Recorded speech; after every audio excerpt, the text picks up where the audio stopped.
በመከራ አንዴ በደስታዬ ስንቱን ያሳየኛል ይሄ ትዝታዬ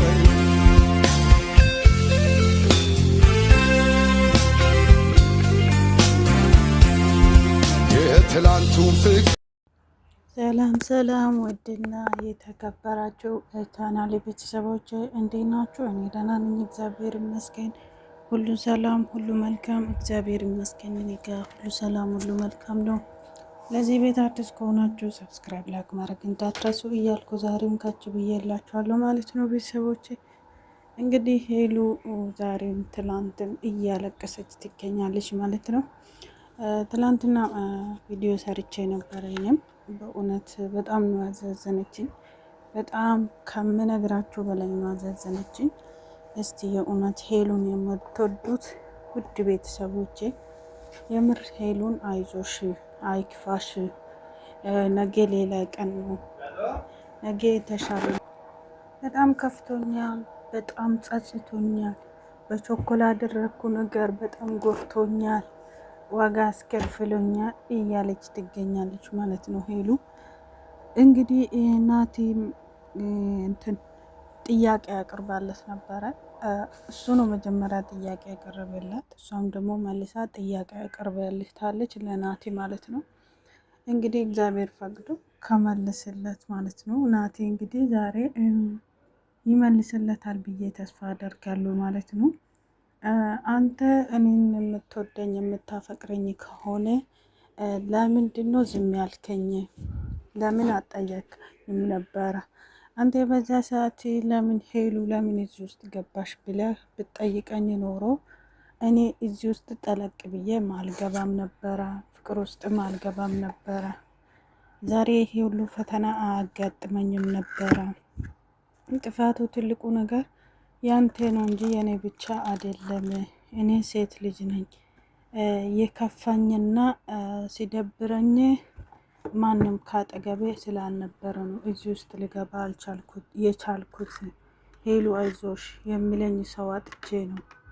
ሰው ማንም ከጎኔ አልነበረም። የነበረ አንተ ነበርክ።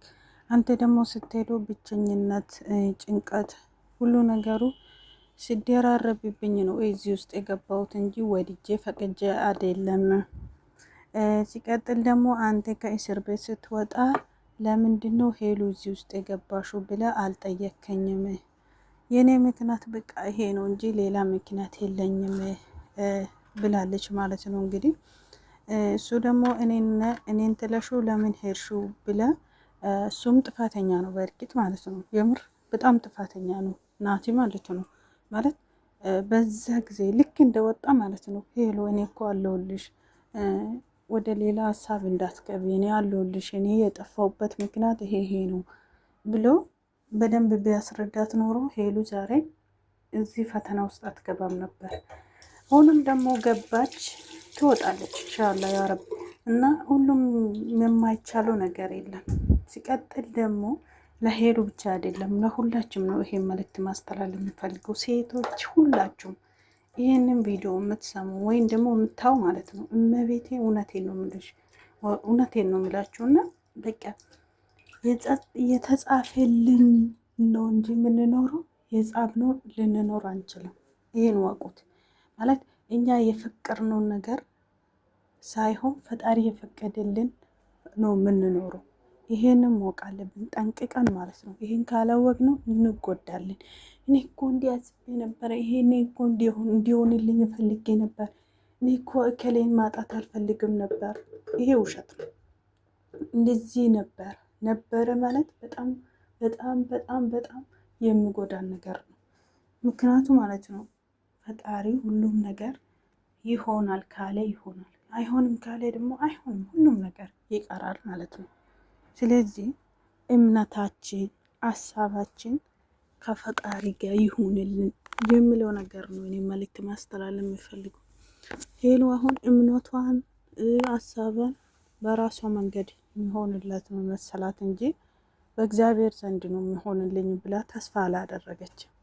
ዛሬ ገና ሲመሽና ሁሉም ነገር ሲጨልምበት ነው ሁሉም ፈጣሪ ያለ ነው የሚሆነው ብላ የወሰነችው እንጂ ትላንትና ግን እኔ ያልኩበት ሆኖ የሚሆነው ብላ ነው ይሄ ፈተና ውስጥ የገባችው። እርግጠኛ ነኝ።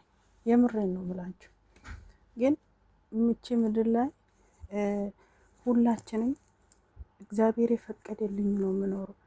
አንድ ነገር ስትፈተኑ፣ አንድ ነገር ስታጡ ማለት ነው ከዚህ የተሻለ ነገር ሊመጣልኝ ይችላል ነገ ብላችሁ ማሰብ አለባችሁ። ምክንያቱም እኛ ነገ ምን እንደምንሆን አናቅም። ዛሬ አደር፣ ነገ ኖር፣ ነገ አለን፣ ነገ የለንም የሚለው ነገር ፈጣሪ እጅ ላይ ስላለ ማለት ነው። እኔ የፈለግኩ ነገር ካላገኘው ይቀራል። እንደዚህ ማሰብ አለብን።